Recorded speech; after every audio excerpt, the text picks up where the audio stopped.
Oi, oi, oi, meus queridos! Tudo jóia? Eu sou a Jana Rabelo e eu estou aqui continuando a salvar a sua redação.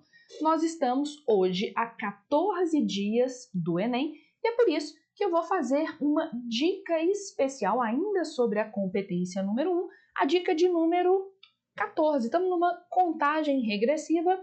Ontem saiu o nosso vídeo sobre falhas sintáticas que são descontadas na competência 1 e eu já estou dando aqui um spoiler do nosso tema de hoje. Hoje, a 14 dias para o Enem, vamos falar da dica número 14.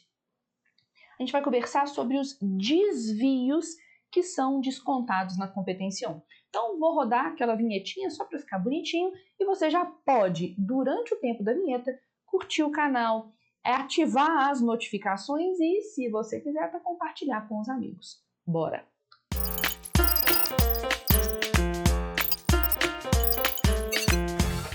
Bom, primeira coisa, o manual do corretor que eu estou usando aqui é o manual do corretor de 2019, que foi lançado para o público em geral em 2020. Então, você tem acesso a tudo isso que eu vou mostrar aqui, aos exemplos que eu mostro aqui, beleza? O que acontece? Quando a gente fala sobre competência 1, lá na competência 1 são avaliados, obviamente, falhas sintáticas, que a gente viu no vídeo de ontem, os desvios, que a gente vai ver no vídeo de hoje, e amanhã, competência 1 ainda, o último vídeo da competência 1, deixa aqui seus comentários com as dúvidas, porque a gente vai dar uma olhada no último elemento.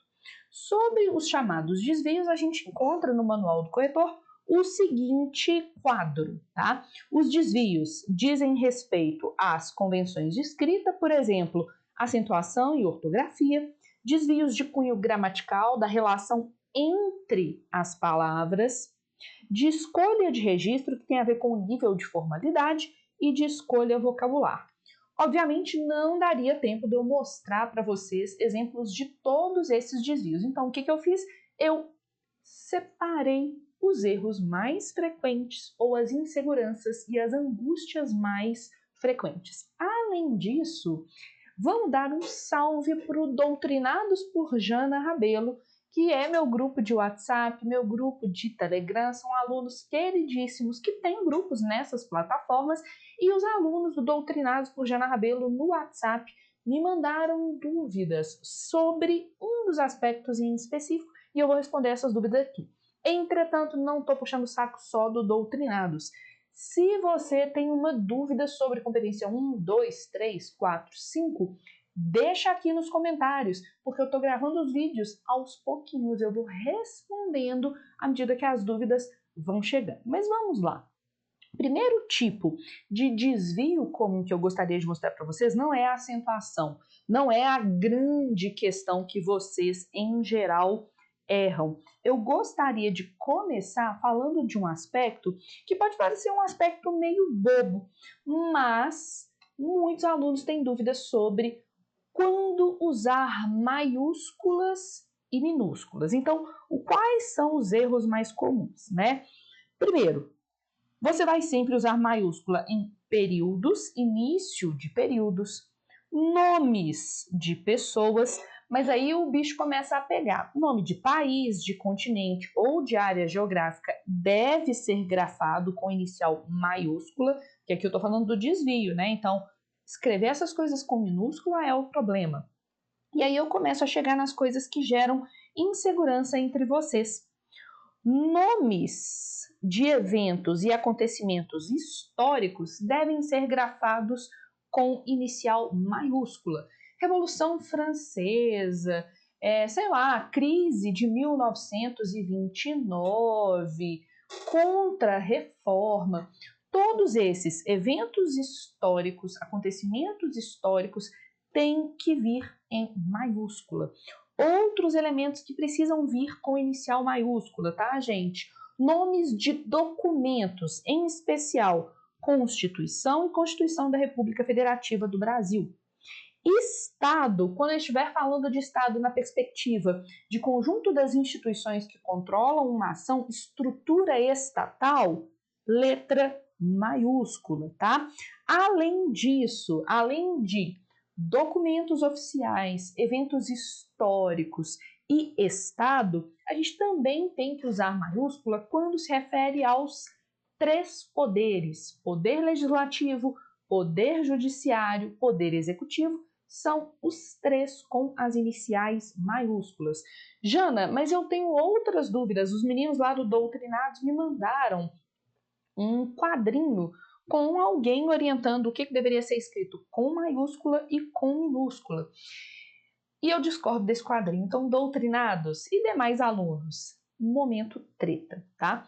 Eu sigo como padrão o manual de escrita, tanto da Presidência da República quanto o manual de redação do Senado Federal, né? Porque, afinal de contas, são os dois manuais de redação mais próximos da prova do Enem. E de acordo com esses elementos, eu estou até aqui abrindo a mensagem no meu celular que os doutrinados mandaram.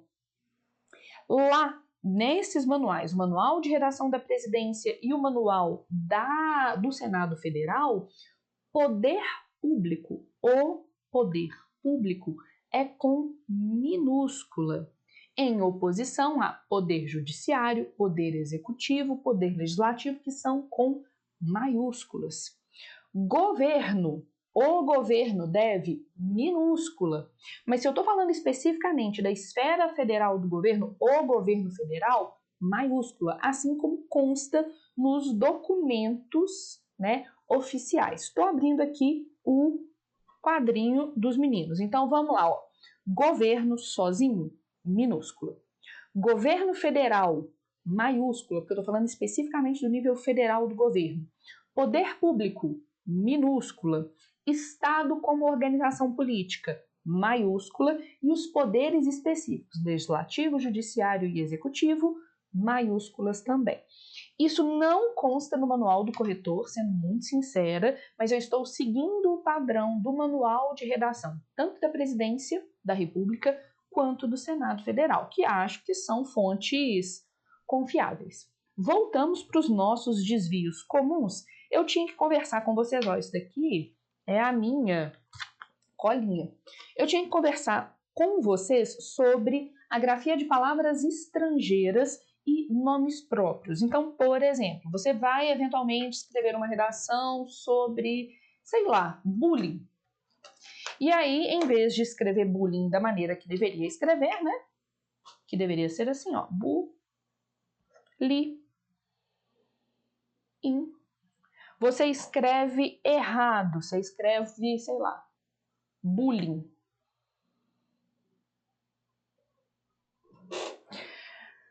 Em teoria, como é um termo de origem estrangeira, eu, como corretora, não posso tirar ponto. Você, eventualmente, está escrevendo o nome de um filósofo estrangeiro, o Nietzsche. Escreveu Nietzsche errado, eu não posso tirar ponto. Mas é óbvio que você quer deixar o seu corretor feliz. Então, idealmente, você vai tentar escrever bullying corretamente, Nietzsche corretamente. Outra coisa que gera uma certa insegurança nos alunos, gente, são as regras de concordância. E aí eu trouxe concordâncias que vocês erram com muita frequência. É muito comum que vocês errem a concordância quando a gente tem um negócio chamado, eu vou até escrever ele aqui, ó, um negócio chamado sujeito posposto, que é o sujeito que vem depois do verbo, ele é colocado posto após o verbo. É muito comum que, quando vocês têm um sujeito posposto colocado depois do verbo, tá? Vocês esqueçam de fazer a concordância. Eu trouxe alguns exemplos desse desvio que é muito comum, tá? Então, no livro 1984, aí aqui tem um outro erro, né? Vamos resolver o outro erro também. Do autor George Orwell é retratado a contínua manipulação. O sujeito é a contínua manipulação. E aí o nosso adjetivo precisa concordar. A contínua manipulação é retratada. Então, às vezes, quando o sujeito está depois do verbo, a gente esquece de fazer a concordância. Então, isso é um probleminha de concordância com muita frequência no texto de vocês. Separei mais erros. Outro erro de concordância muito comum na proposta de intervenção, tá? E isso tá no Manual do Corretor, na página 33. Lembrando, eu estou usando como referência o manual de 2019, que foi disponibilizado para o público em geral em 2020.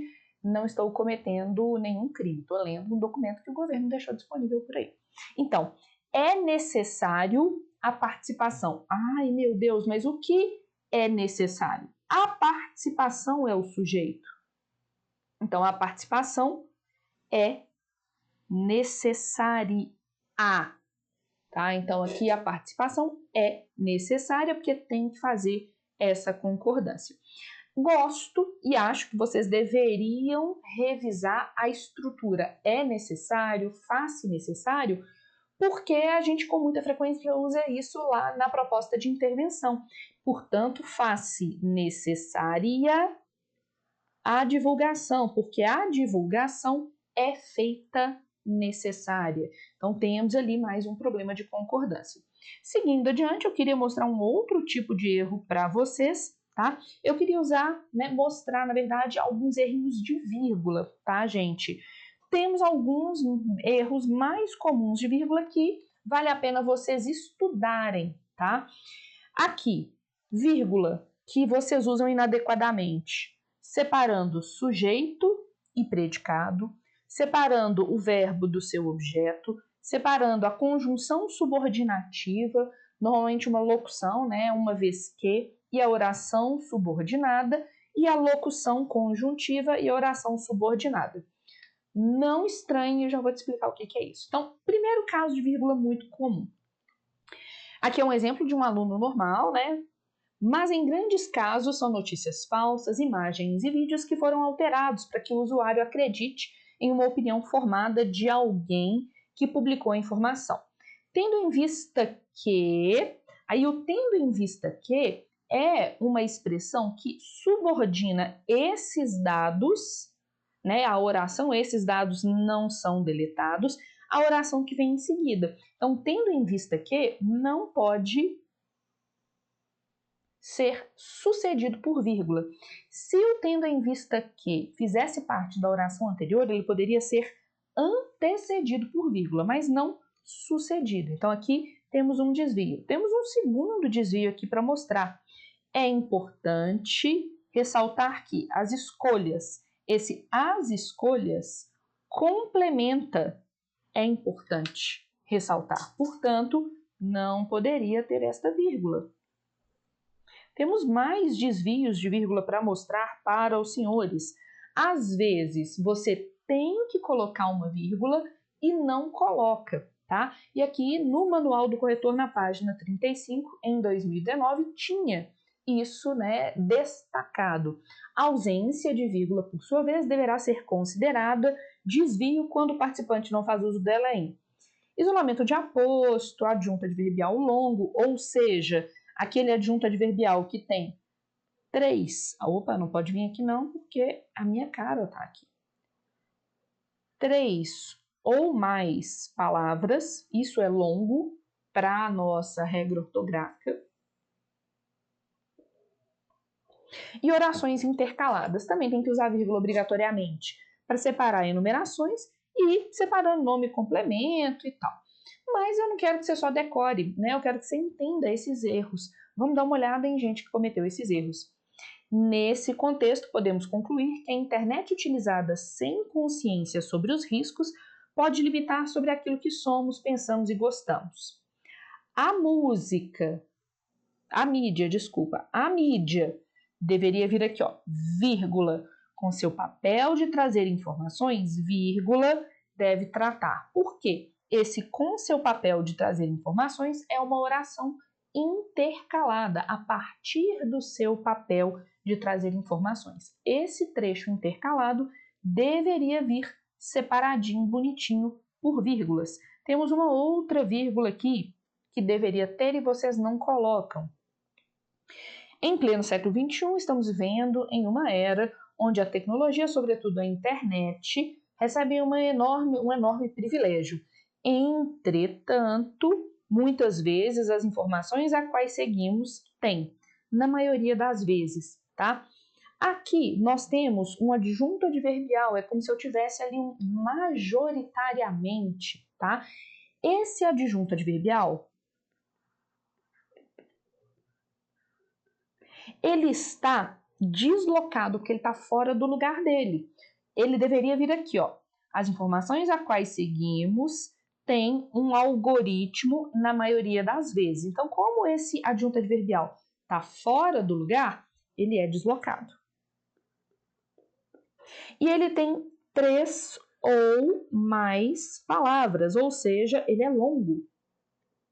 Então, adjuntos adverbiais deslocados, longos, devem ser virgulados. Olha que interessante, esse é o motivo pelo qual esse aluno acertadamente virgulou esse em pleno século XXI. Por quê? Este é um adjunto adverbial de tempo, em pleno século XXI. Ele está deslocado porque ele está fora do lugar dele. Estamos vivendo em uma era onde a tecnologia recebe um enorme privilégio, vírgula, em pleno século XXI. Então, ele é deslocado. E ele tem 3 ou mais palavras. Então, adjuntos adverbiais longos deslocados precisam ser virgulados. E essa pessoa aqui virgulou um bonitinho, olha a minha carinha de feliz. Só que não virgulou o outro. A minha carinha triste. Então, aqui deveria vir tem, vírgula, na maioria das vezes, vírgula, um outro elemento, tá? Fizemos tudo o que eu precisava falar? Fizemos tudo o que eu precisava falar. Os senhores têm uma última chance. Amanhã estaremos a 13 dias da aplicação da prova de redação do Enem 2021 e vai ser o último dos meus vídeos sobre competência 1. Por quê? Teremos ao longo desses dias 3 vídeos sobre cada uma das 5 competências, totalizando a nossa reta final para o Enem de 15 dias. Deixe seus comentários, suas dúvidas, suas sugestões, seus pedidos, assine o canal e ative as notificações. Vai que me dá uma loucura na cabeça e eu resolvo fazer uma live surpresa. Você só vai ficar sabendo da live surpresa se tiver as notificações ativadas. Beijo, até amanhã.